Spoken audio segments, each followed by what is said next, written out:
Hello, welcome to the Mindfulness Now course, the 8-week course at Mind Swindon. I'm Anjay. I just thought I'd just introduce myself. A little bit about me, background, scientist, 34 years, but my heart was always well-being, especially mental well-being, mind strength and all of that. How can we live our lives more effectively? How can we get most out of our lives, which is what got me interested in mindfulness. Now, I got trained as a mindfulness teacher in 2025 by an organization called Mindfulness Now, which was founded by Nick Cook in 2008. And he was inspired by a number of sources, starting off with Jon Kabat-Zinn from the University of Massachusetts, who developed mindfulness stress relief, the strategy, and he found it was important for his clients and for his participants because he noticed that whilst talking therapy had its place and medication was helpful for his particular cohort, there was something missing, and that was the students themselves, the participants themselves. So he developed mindfulness-based stress relief in order to bring them into the equation and give them agency, so they reacted in the world from a place of groundedness, a place of resilience. So that was his motivation. So Nick took some stuff from that, and then there was the other source, which was mindfulness-based cognitive therapy, which was founded in Oxford Mindfulness Centre by Professor Mark Williams and psychologist Dr. John Teasdale and Dr. Zindel Siegel. So really, Mindfulness Now is just a blend of those. In fact, it's very similar to both approaches. The main unique thing about Mindfulness Now is that it uses trauma-informed language. So the whole process, the whole mindfulness program is about engaging with the participants, giving them control, how they experience the teaching, always inviting people to take action rather than being prescriptive. So that's the element that he added. Lots of scientific research behind it, the effectiveness. So if you're interested in that, you can look that up, or I can get you some information. But the heart of it is a little bit of common sense. The more we spend time in the present moment, focused, then we have greater resources, greater resilience to live life more choicefully. And obviously there's the fact that Jon Kabat-Zinn went to Buddhism, extracted all the strategies, all the attitudes and techniques from that particular process, that particular group of people, leaving behind all the religious connotations, and utilized their approach to mindfulness in a way that's secular and non-religious. So that's where that comes from. And obviously, if you're looking for evidence, you just have to look to the Buddhists, thousands of years of practice, trial and application. Personally, I found it really helpful myself. It's really been probably the missing ingredient that has made all the difference from me. Okay, so that's a little bit of an introduction. Hope if you want to know more, just ask me on the course. But I hope you take away from that there is sound foundation to mindfulness, and great lineage and great history behind it. So I look forward to taking you through this next 8 weeks.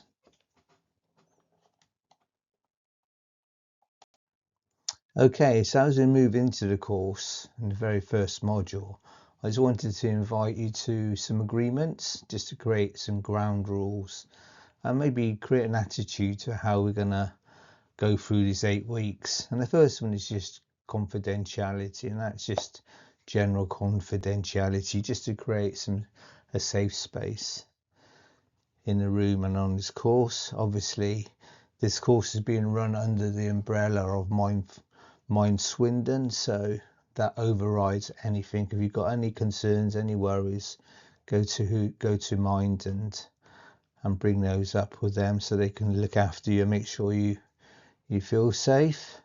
Next one is one of the key attitudes of mindfulness, and that's compassion. Have compassion to yourself and also people in the room, because we're all doing our best and all trying to make changes in our life that gives us a better life, better choices. So have some compassion and understanding.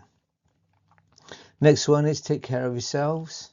I'll talk to you a little bit about the window of tolerance, but obviously take care of yourselves. There is some physical elements to mindfulness, not very strenuous at all. But if there is any challenges, if you've got any challenges, then do flag them up. I'll ask you anyway, just so we can accommodate your needs. But always take care of yourself. Any issues, any problems, go and see Mind Swindon. I'm sure they'll do a very good job in supporting you and helping you. So that's the main thing. Take care of yourself. The next one is about engaging and participating as fully as is right for you. Because the more you partake, the more you have an experience of mindfulness and the various strategies to become more mindful, the greater chances that will make a difference. A bit like building muscles, doing small reps often can make all the difference. So it's a bit of common sense, but as always, do what's right for you, participate to the level that's right for you. I'll always just invite and encourage to step outside of what you currently know, but at the end of the day, look after yourself. Do what's right for you.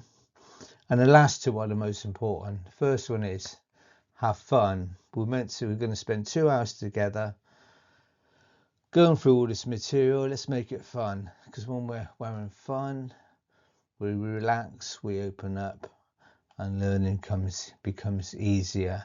If you look at children, they're the key learners. They're the exemplars of learning, and they always learn through fun. So I'd invite you to have some fun. And the next one is don't believe anything I say. Allow your experience to inform your understanding of mindfulness. The more you apply it, the more benefits you have. Okay, not my words, but your experience. That's the key. So the window of tolerance. You've all got a copy of this in your handout, and the purpose of the window of tolerance is just to give you a diagram or a direction of travel, and it's part of the self-care element of this course. So mindfulness really is designed to keep us in what we call the window of tolerance, and this is where we are at our optimum, where we're present, we're relaxed, we can tolerate discomfort, unhelpful thoughts, feelings, behaviours, but we've also got enough space to do something about them.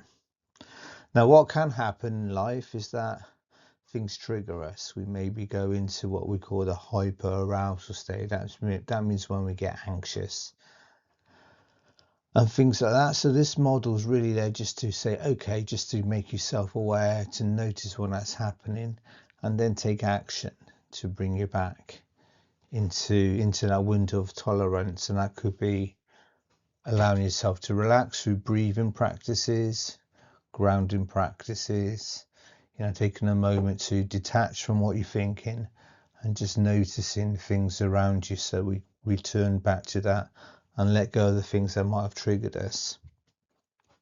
And the same with hyperarousal. This is where we maybe withdraw from life because of certain things that trigger us, and that's when we notice that. The encouragement is always to take action, do things in order to bring us back into the window of tolerance. And that's where Mind Swindon has got their role to play. If anything was to trigger you beyond beyond the window of tolerance, then they're obviously a great resource to have. Get in touch with them. I'm not expecting anything, because at the end of the day we just teach you mindfulness. We'll be teaching you strategies, techniques to keep returning to the present moment. So that is our key focus.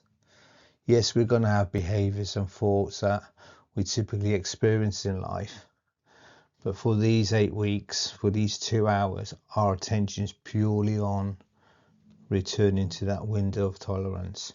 How to do that more often and more reliably. Okay, and there's attitudes and things which I'm going to be talking about shortly, but that's really the direction of travel. And when we do that, we do get therapeutic life benefits like greater resilience, greater clarity, greater focus, greater sense of joy, maybe even greater sense of accomplishment.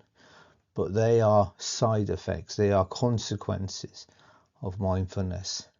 These 8 weeks is all about focusing on learning to be mindful and all the qualities that come from doing that.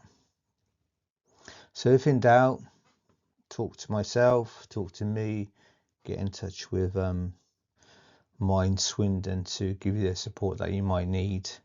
Not that I'm expecting anything, but it's helpful to be mindful of that, and also have an approach, a strategy that's helpful in life in general.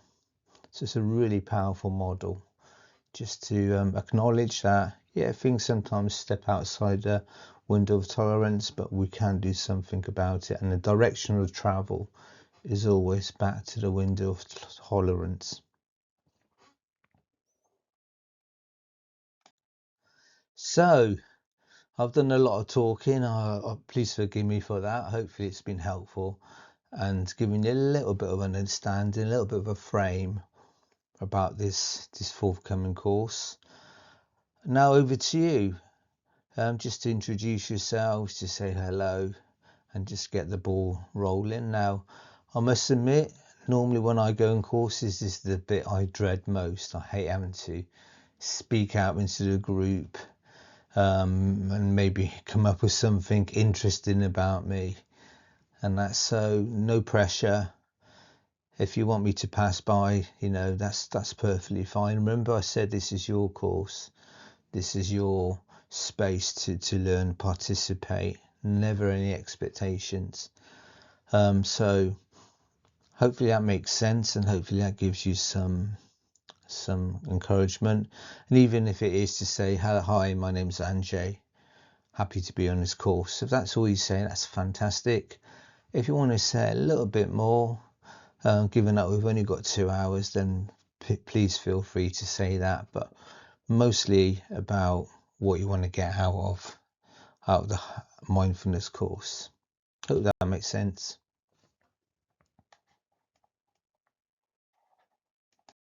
Okay, so thank you for sharing a little bit about yourself. Even if it's just your name, that's fantastic. So what we're going to do next is to take some action around mindfulness. That's why I've got that blue label on each slide called ACT. Action changes things. So we're going to have a little bit of an experience in order to begin bringing our attention back into the moment. And we're going to do it with something called a raisin meditation, and it's focusing around something very ordinary, like a raisin, something that we take for granted, we don't pay a lot of attention to. So the raisin will be our focus of attention. Now, if you don't like raisins, or you haven't got any raisins at home, if you're watching this after the event, maybe it could be a grape, piece of fruit, or it could be a Malteser or some kind of confectionery, or maybe even Haribo. So as I read the meditation to you, just replace whatever you're focusing on with the very thing that's the subject of your attention. Okay, good. So I'll just read this out to you because it's written in a particular way, just to grab our attention and focus on that very ordinary thing. Now, whatever we do in life, we can do it either mindlessly, as in the realm of doing, of just getting things done without giving any attention to whatever we're doing, or we can move into the realm of being, where we mindfully take notice of just what we're engaged in, which normally means slowing down. So I want you to look at that raising, just notice it. Notice that you're holding it. Try and adopt an attitude of curiosity. Really get curious around that very thing. Imagine that this is the very first time that you have ever seen one. What an unusual thing it is. Just take a moment looking at it, noticing it. Notice the feel of it in your hand. Feel its texture between your fingers. Turn it over. Just notice how it feels. Perhaps try this with your eyes closed to see what difference that makes. Notice what difference that makes. Try squeezing the raisin. What does that feel like? Look closely at the raisin. Maybe your raisin is craggy. Notice any ridges as best you can. Now suppose you've just arrived from a distant planet, a raisinless planet. What on earth would you make of this raisin? This strange and rather beautiful thing. What colour is it? Does it have more than one colour? Just take a moment to explore it. What size is it compared with the palm of your hand? Okay, just take a moment to be with that raisin. Now hold the raisin beneath your nose and inhaling gently. Notice what aroma you can notice. What does it smell like? Does it remind you of anything?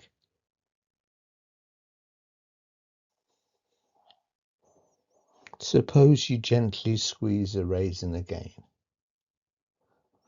Does the aroma change? Does the aroma trigger any other sensations in you? Perhaps in your mouth or stomach? Just take a moment to notice. Now place the raisin between your lips, noticing how you use your arms and your fingers to do this. Does the raisin feel? How does the raisin feel between your lips?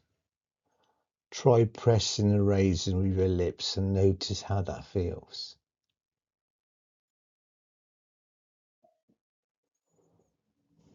Now take the raisin inside your mouth. Let it rest on your tongue and notice the sensation. Roll it round in your mouth a little. Do you start becoming aware of any taste? What does it taste like? Take a moment to notice that. Now squeeze the raisin between your teeth and notice whether the taste changes. Gently bite into the raisin and again notice what effect this has on the taste. Slowly chew the raisin a number of times and keep noticing the change in taste. Just notice how it tastes. Does it become more intense? Does the texture change? Now eventually swallow your raisin and notice how it feels to do that. What aftertaste is left in the mouth? Just take a moment to notice. Now reflect for a few moments on this experience.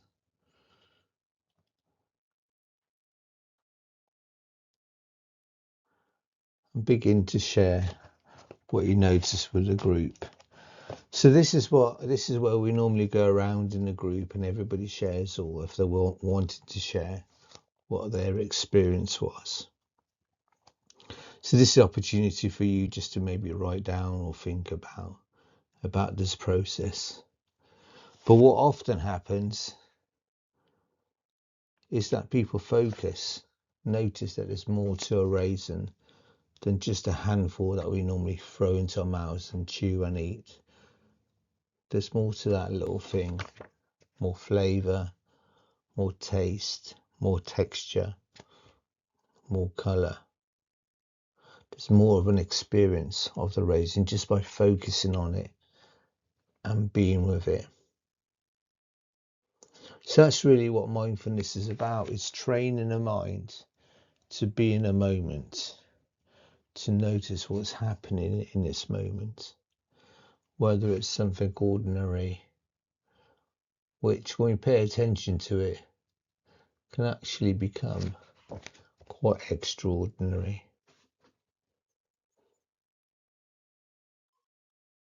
I hope you enjoy that raisin meditation or whatever you focused on. And that just to recognize and know that in any moment there's so much more going on than we often experience. And when we slow down, when we spend time in the moment, we begin to notice more and more and more, because life is in a moment. We can only live in a moment. We can't live in the past. We can't live in the future. We can think about those things, but the only time where we are really alive is this moment. And that's what mindfulness does. It teaches us to be more in the moment and take advantage of those experiences, sensations, and a way of being. So we've just had an experience of mindfulness by doing the raisin meditation, and I thought we could share a little bit more of a conscious definition of what is mindfulness. Now, if you was on a live course, this is where we'd share in a group and everybody will share their understanding, their definition of mindfulness. But because we're on a live course, I was going to share with you some definitions that I think are really helpful. Now, the first one is one by Jon Kabat-Zinn, if you remember, the originator of mindfulness-based stress relief. And his definition was paying attention to the present moment on purpose, non-judgmentally, as if our lives depended upon it. Now, normally we do a breathing exercise to this definition, getting the students to focus on their breath, breathing in for a count of 7 and out for a count of 11. In for a count of 7 and out for a count of 11. And the purpose of that is just to begin to train their minds into the present moment. And since breath only happens in the present moment, just like our lives, by focusing on our breath, we can start training our minds to be in the present moment. Now, if we look at Jon Kabat-Zinn's definition, paying attention, so we're putting our attention to the present moment, in this case, the breath, on purpose, so making it a choice for action, Non-judgmentally, as in there's no right, there's no wrong. We're not breathing too fast, we're not breathing too shallowly, we're not breathing too deeply. Whatever's happening, just paying attention non-judgmentally, like an observer, as if our lives depended upon it. Because when you think about it, they do. Because our lives can only happen in the moment. Just like our breath, we can't breathe in the past, we can't breathe in the future. We can only actually breathe in the here and now. So that's really what mindfulness is, paying attention to the present moment, whatever's happening, on purpose, choicefully, non-judgmentally, as in just being an observer. As soon as we start judging the present moment, we get engaged in the present moment, and that's what causes things to move us away from the present moment. So just observing to the present moment non-judgmentally, as if our lives depended upon it. And that last bit, as if our lives depended upon it, is quite important, because it's putting a little bit of impetus, a little bit of urgency and jeopardy into our nervous system, giving us a good reason to focus on the present moment, as if our lives depended upon it. So that's one definition. Another one which I kind of like, which is mindfulness is the art of falling awake. And what we mean by that is that when our awareness, our attention is grabbed by the past or focuses on the future, then we kind of get entranced by those thoughts. We get captivated, hijacked by those thoughts. So mindfulness is a way of waking us up, so we're not trapped by the past or the future. We're in the here and now, noticing the richness of the moment and having the ability to react and respond in a way that's more rational, less emotional. And while we're in the present moment, we've got access to different parts of the brain that are normally are obscured or covered over when we're focused on the past or the future. So that's another definition. And my final definition, which I kind of like, and that's mindfulness is not about fixing ourselves. It's about learning to live with ourselves, living whatever arises in the moment, good or bad, or good and not so good. It's having that resilience, that capacity to be with whatever arises in the moment. And when we do that, something very special happens. We create some space so we can observe, we can think clearly, and we can take action to make change happen. But I would also remind you that mindfulness, this 8-week course, is really about holding the present moment. That's its key function. When we do that, the other things come as a happy consequence. And this is the very final definition of mindfulness. So you can see that clearly. It's just a jar of water, maybe with a pink tinge to it. And this is what our lives are like. If I shake that, all the glitter in that jar occupies our attention. So you imagine each bit of glitter is a thought passing our mind, and the more we try to stop it by taking action, the more we perturb all that stuff that goes on in our minds, and we end up being trapped. We end up being lost in the fog of thoughts, hijacked by those thoughts. Whereas mindfulness is just allowing ourselves to be with those thoughts without judgment, on purpose, as if our lives depended upon it. And you can imagine if we just allowed this to sit here and be the observer all the glitter would settle and we begin to see more clearly. Okay, and that's the trick, and that is the purpose behind the course.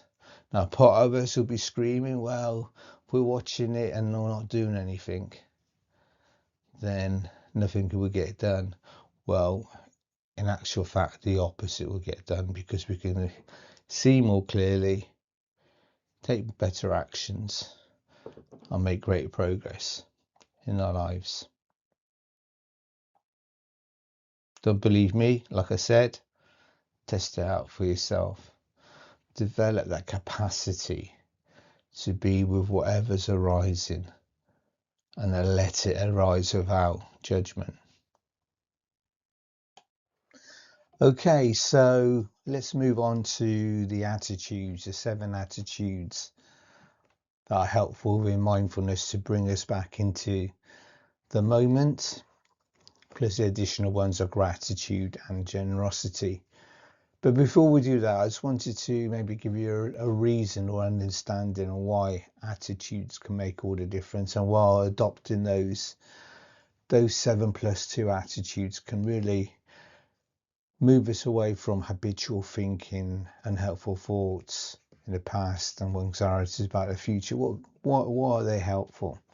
So to start off with, I'd like you just to look into the mind. So if you want to put your hand up, put your thumb in, put your hand over your thumb, and a hand on top of that. Okay, so this represents your brain.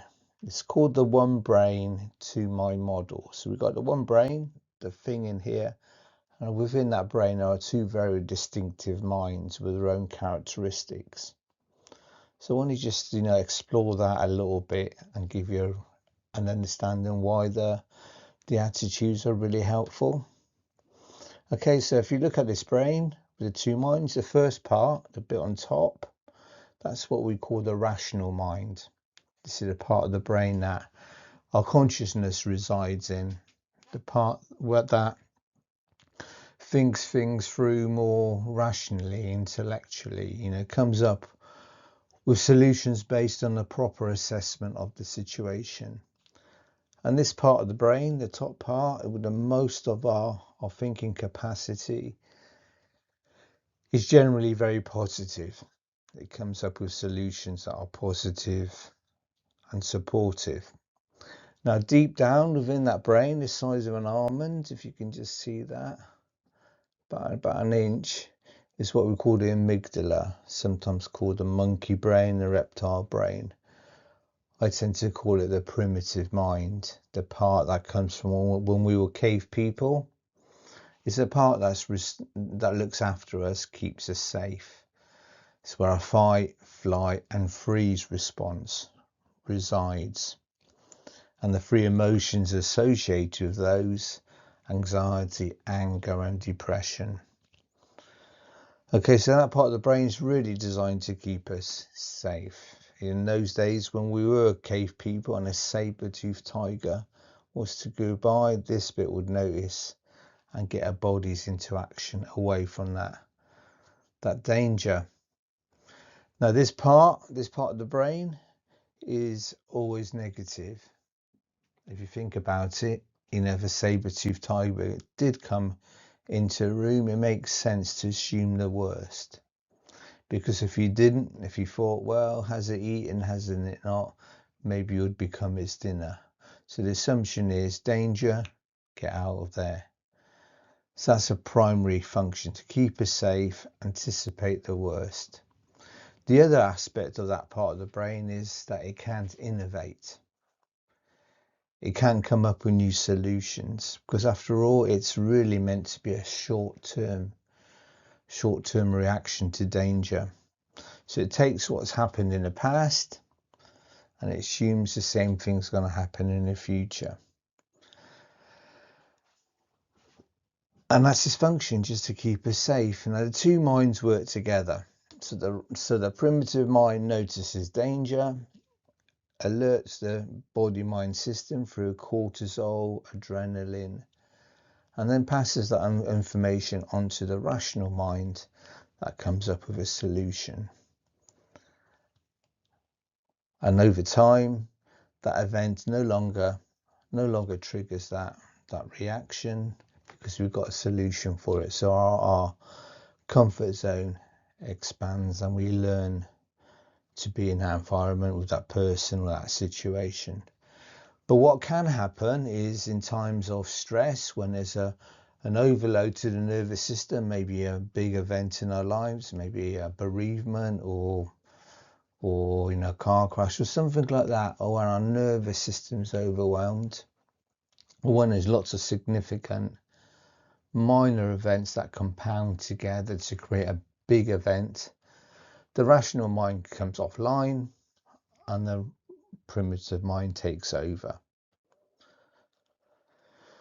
Okay, it looks after us. So from that point onward, that event, that situation, that person is associated with a fight, flight, freeze response, or anxiety, anger, depression response.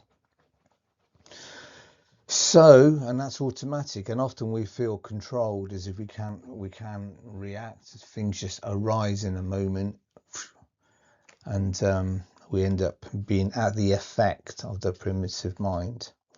So what the 7 attitudes of mindfulness do is, actually, instead of automatically buying into what the primitive mind's telling us, through thoughts, feelings, images, emotions and sensations, it gets us to step back from what we're experiencing, and breaks that automatic reaction.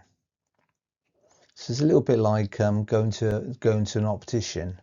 You've got your chart, which is the normal reaction. We see the chart with our normal response, and then we just try on a different attitude, just to see how different we perceive that situation, that person, that event, by looking at it through a different lens.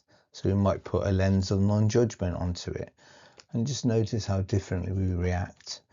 Because when we react according to the primitive mind, it's automatic.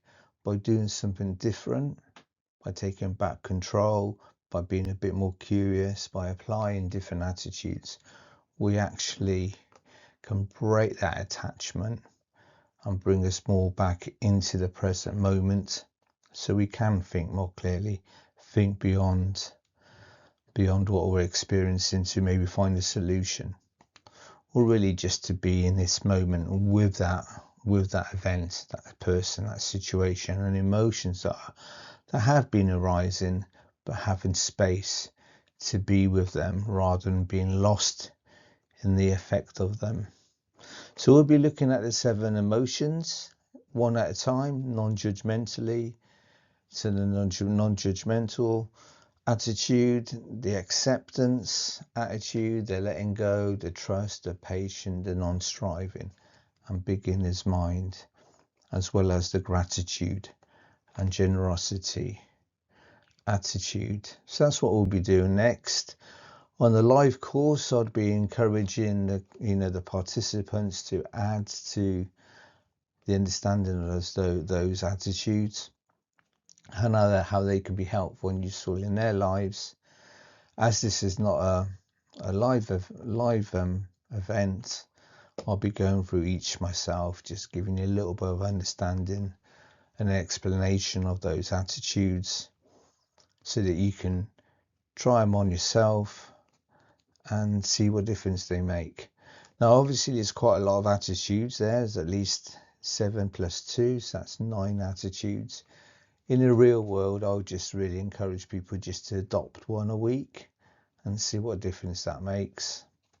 Maybe look at the world through non-judgmental lens and see how different and more resourceful, more resilient and more present you are. Maybe have another one the following week, and just keep cycling. Because when we do something different, bring a different attitude, like that little acronym of ACT says, attitude changes things. So this is just an encouragement to do something different, so that you break the automatic reaction, the hold on awareness, so you can return back to the present moment. So let's look at the first attitude of non-judgment. I'm going to just read from the slide because I think it really covers the intention behind it really well. So non-judgment, the impartial witnessing, observing your evaluations and categorization. So normally in any scenario we have reactions, we have judgments around what's coming on. Adopting a non-judgmental attitude, and that's just to notice those judgments, those opinions that arise in any moment, and just being a casual observer of that, so we don't automatically react according to what has happened in the past, which is automatically represented to us by our primitive mind. So it's about just stepping back and being an observer without judgment of what's happening. So if we have negative judgments, just be accepting of that, having no judgment around that, just appreciating that's something from the past that's currently happening. It's not us, it's just our reactions from the past that probably were well-meaning at the time, but now have outlived the usefulness, and they don't really support mindfulness. So mindfulness is just about being non-judgmental, a bit like that bit of glittered water, just allowing those judgments, those opinions to be there without interference. Okay, it says here, by becoming aware of your judgment, you can choose actions and behaviors more consciously rather than reacting automatically. So that's that attitude. It's a really powerful attitude. I'm sure you can imagine that. Not always easy, but through repetition, through practice, and through seeing the benefit of it, the benefit of being in the moment, not engaged in the glitter and being lost in it.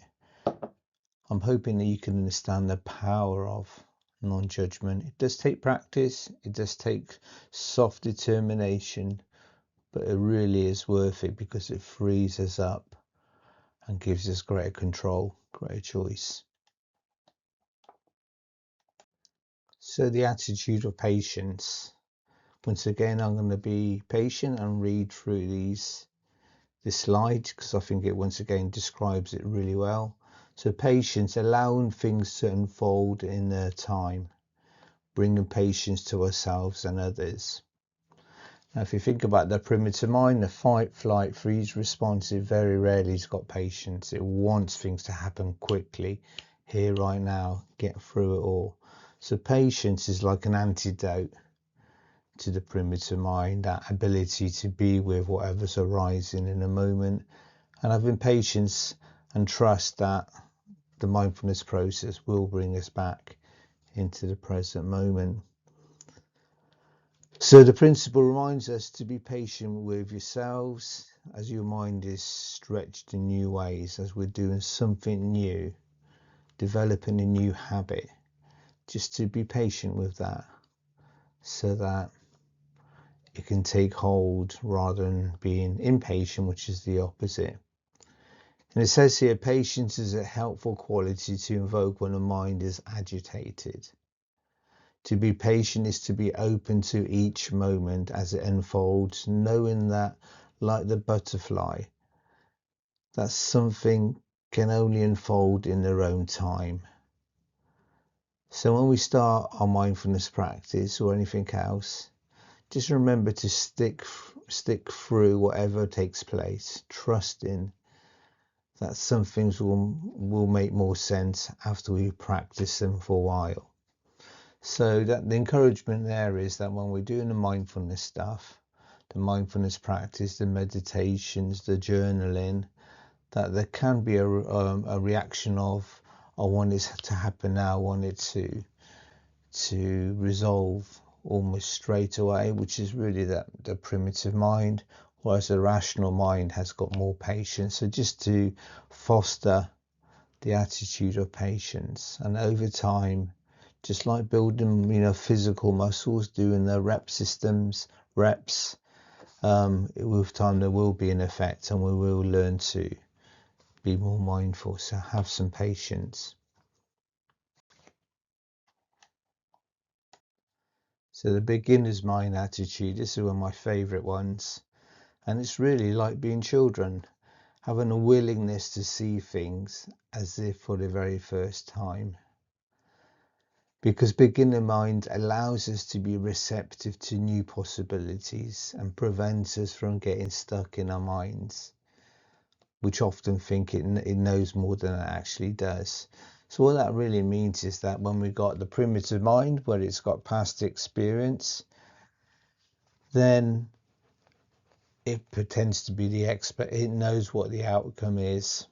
Okay, an expert has only got one opinion, and that's the opinion is evolved from past experience, whereas a beginner's mind has got infinite opportunities, infinite solutions to this thing. So by using the beginner's mind to any event, any situation, any person, and having a beginner's mind, it opens the mind up to other possibilities to enter into our minds and into our experience, into our environment. So it's really about being really open. It's almost like the I don't know mindset, going into a situation with I don't know, that freshness, not an assumption, but just that clarity, that openness, that childlike mind. So that's my favorite one, and I'd always encourage everybody to have that beginner's mind, and I'll maybe have that beginner's mind around this mindfulness course. You might have done things in the past, start afresh and notice what comes up that might be different to what you'd expected. So it's a bit of fun and just generally being open. So trust is an integral part of mindfulness practice, and it's about developing trust in your feelings and in yourselves, because often we tend to trust external authorities to tell us how to live our lives. Well, mindfulness encourages us to practice trust in our own feelings, trust in our own intuition. That doesn't mean necessarily that we react based on those feelings, but that we start being present and exploring those feelings and those thoughts that we have. So it's about, just being in the moment, trusting whatever arises, and trusting that we can find a solution, and we can be more present. Trust, and also trust this process. It's got thousands of years of practice development from the Buddhist tradition. So trust this process, trust maybe the understanding I've been sharing with you, and allow yourself to engage with the process with a trust that when you do it, there'll be greater clarity. You'll be able to live more in the moment and benefit from all the effects of doing that. So trust is very powerful. And the final thing is just to trust in your own ability to come up with the right solutions, rather than putting our trust external. It's about bringing it back to ourselves, to here and now. Notice those feelings, notice those sensations, and everything arises, and trust the fact that our natural wisdom will take the right action. The attitude on non-striving, that's probably one of the hardest ones to try and communicate, because it's kind of counterintuitive. The primitive mind, says you have to do something, you have to strive to achieve something. And that's fine, it does work on occasion, but from a mindfulness perspective, it's put an expectation into our nervous system. If you remember this, it's wanting to make changes, wanting to force the glitter down. And when we put those expectations into our nervous system, we end up perturbing ourselves, and we can end up being disappointed. So non-striving is like a counterintuitive attitude, which I just want to read from this slide because I think it says it very well. Non-striving may be the most difficult of all the principles, because in our culture we are taught to be goal orientated and to be constantly doing something in order to reach our goal. In mindfulness, you will reach your goal by not trying to change the present, but by being present to whatever arises. And in that way, you will find that the goals are ultimately reached. So it's kind of counterintuitive. It's about just allowing to be here, focusing on mindfulness as the goal, having patience, having trust, having acceptance. Then when we do that, we access all the resources that we have in our minds, our brains, that are normally obscured when we're doing, when we're striving. Those things are absent because we're in a fight-flight response. So by being non-striving, we bring ourselves into the current moment, and from that place, we find that we could take action more easily, more effectively, and more efficiently. Even though this course isn't about those things, they are the benefits of having that attitude on non-striving. It's a good one to have, and I'd encourage you to explore it and have fun with it and be with it, because it really can make all the difference. So the attitude of acceptance. This is just really being open, acknowledging what's happening here right now. Now, it doesn't mean resignation. Often people, when they hear acceptance, they tend to think it's, oh, I have to resign to what's happening. In actual fact, what it means is saying, okay, this is what's happening. Let's notice, let's be aware of it, let's be mindful of it, and if appropriate, take action. So it's not about resignations, it's more about acknowledgement. That's what's going on. And when we acknowledge things, we no longer do the opposite, which is fighting with those thoughts, those feelings, those things, fighting reality, which basically maintains the status quo, maintains what's going on. By acceptance, we're saying, okay, this is what's happening. I recognize that, I acknowledge it, which brings us back into the moment. So we're not fighting the past or worrying about the future or trying to make changes to the future. We're just saying, okay, it is what it is. Let's take action. Let's move towards what we want, rather than being in a tussle with reality. So it's really quite a very powerful attitude, simple acceptance. Okay, the attitude of letting go. This one's probably the closest to Buddhism in the sense of the middle path, which is non-attachment to things, positives, and the aversion to the negatives. So it's about learning to let go and just be more present, be more on a middle path without aversions, attachments.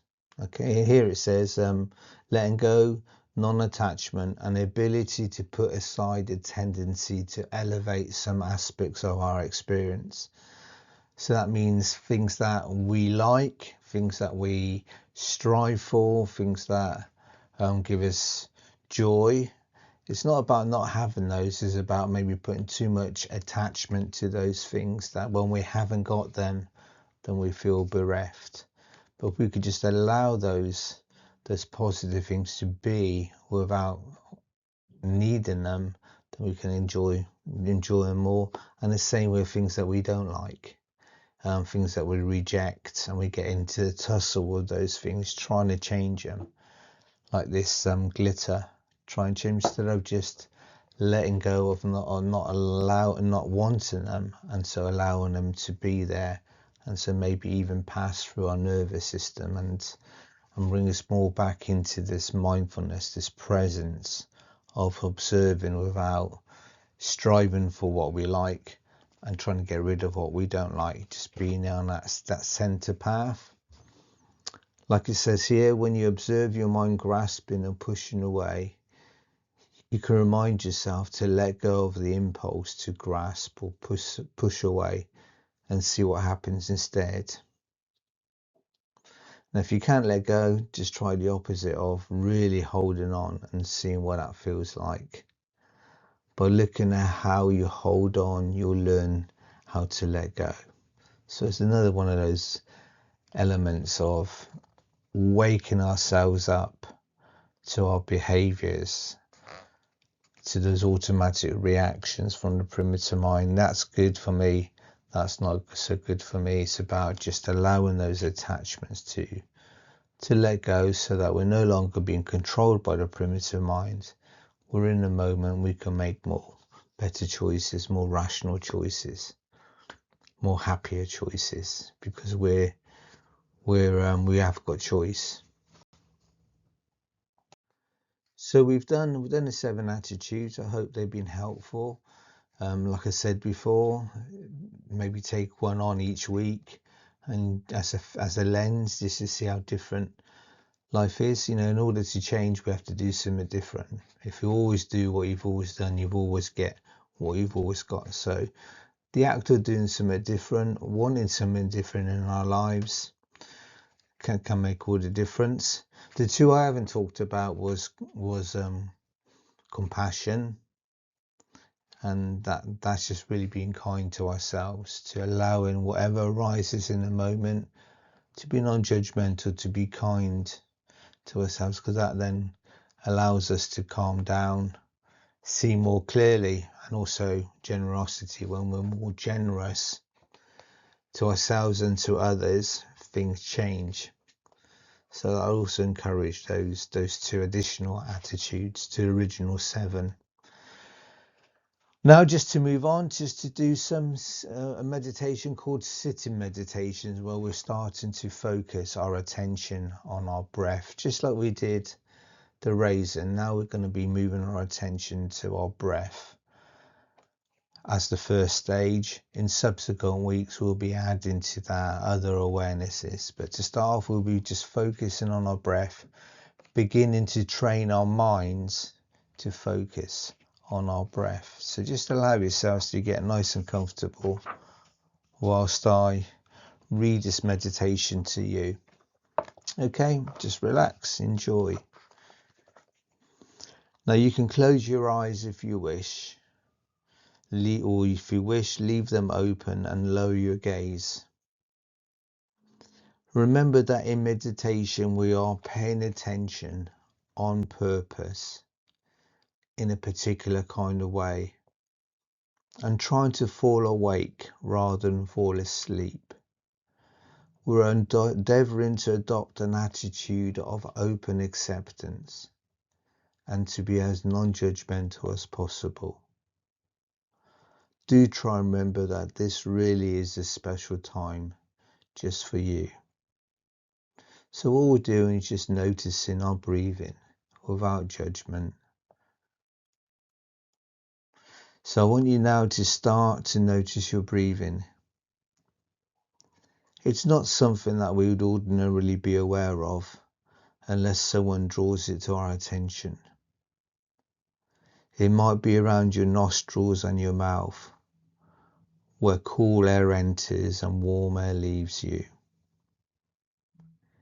It might be in your chest, or perhaps lower down in your abdomen, where you may notice a gentle feeling of expansion of your abdomen as you breathe in, and contraction as you breathe out. Once you have identified where you are most aware of your breathing, just allow your attention to be there, noticing every in and every out breath, not trying to change the depth or pace of your breathing in any way, just noticing it happening in whatever way it happens. And I'm going to go quiet for a few moments whilst you do that now.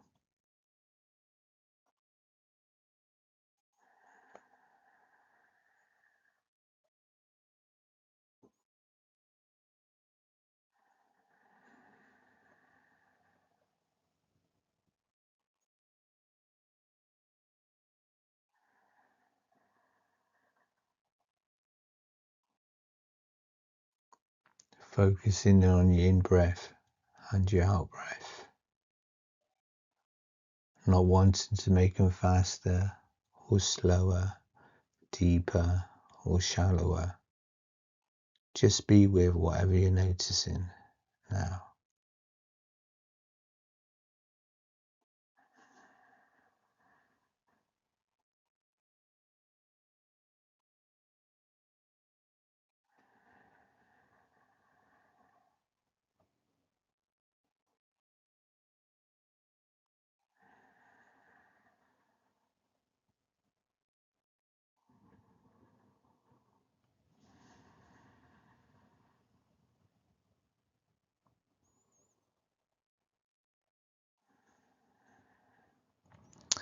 It will, of course, be quite natural for your attention to wander away as you're doing this. And you might find yourself being aware of something completely different. Just acknowledge and label this altered awareness as whatever it is. Accepting that this is also part of your mindfulness awareness. And then gently lead yourself back to your breathing. It doesn't matter if your awareness wanders away once, twice, or 1,000 times. Just lead it back gently, back to the awareness of your breathing. And allow yourself to continue focusing on your breathing for a little while, whilst I go silent.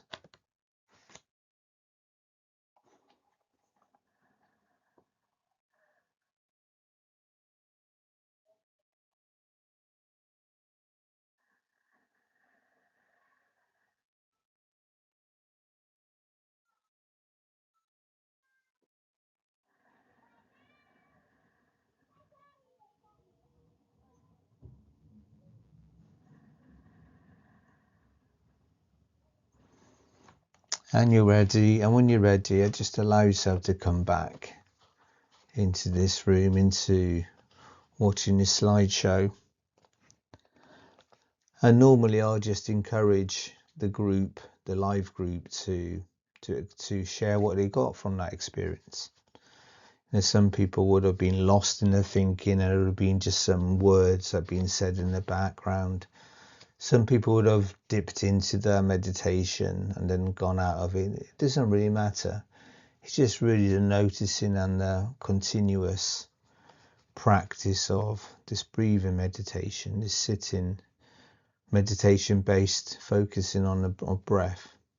It's that gentle determination just to keep bringing our attention back to our breath, and over time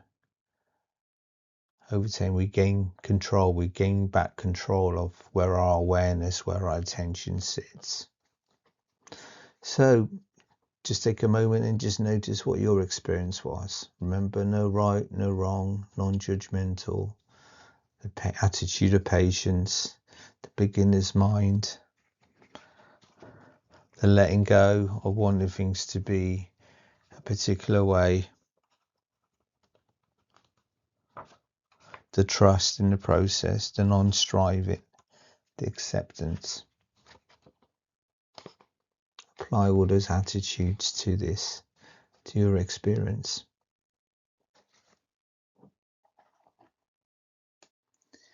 Okay, so we've done some mindfulness practice, that breath meditation, that sitting meditation, and that's what we call formal mindfulness practice. So we're actually taking a moment from our daily lives to do a meditation, to focus and train our minds to be in the present moment. So that's what's called formal. Now, informal mindfulness practice is when we just pay attention to what we're doing in our everyday life. It's a way of bringing our practice from the formal, from what's maybe to the side of our lives, and bringing them into our lives. So it becomes a very immersive practice, And that's called informal mindfulness practice. So it could be just brushing your teeth mindfully. Notice what it feels like when you brush your teeth. So you're not just rushing through it. You're just taking a moment to be mindful. It doesn't take a lot of time. Just a little bit of an attitude, a willingness, a soft determination just to notice what that's like. So we slow ourselves down and be in the present moment and experience the richness of the present moment. The more we can do that, the more we want to do that, because life is rich, just like that raisin meditation. Or maybe even drinking that cup of tea slowly and noticing what that tastes like. Notice maybe the smells, the aroma, the sensations of that tea. It's no secret that the Japanese have their tea ceremony that really puts focus on the whole process, really anchors the tea ceremony into the very moment. So that's where the informal practice comes in, and it's really powerful. And it's really a way of bringing mindfulness into your every day, making it something practical, something useful, something part of you. The best way to get rid of a helpful habit, which is the primitive mind just automatically reacting, the best way to do that is to build a better habit. And that's where mindfulness comes in, developing that habit of mindfulness, being in the present moment. So we did that breathing meditation, focusing whilst we sat down, focusing on our breathing. I just want to talk to you a little bit about running on automatic, because some of the behaviors, some of the reactions to that meditation are being some automatic reactions.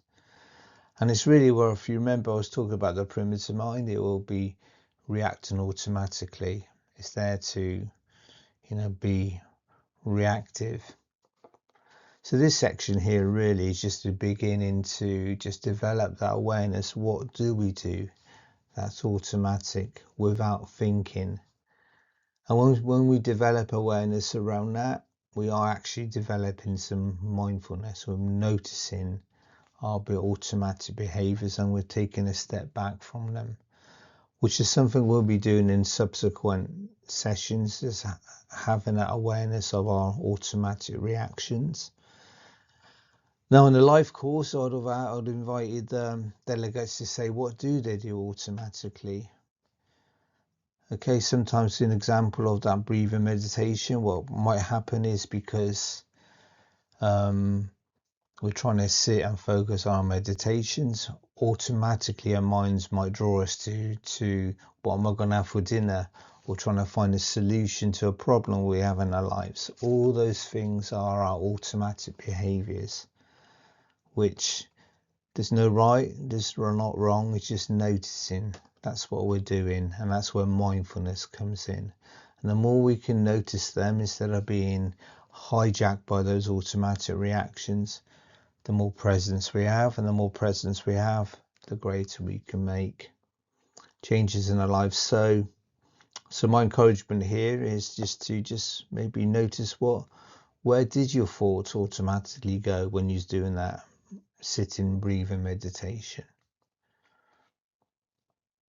And just be curious and non-judgmental, accepting, trusting the process, being patient, having beginner's mind, and letting go of things having to be a particular way.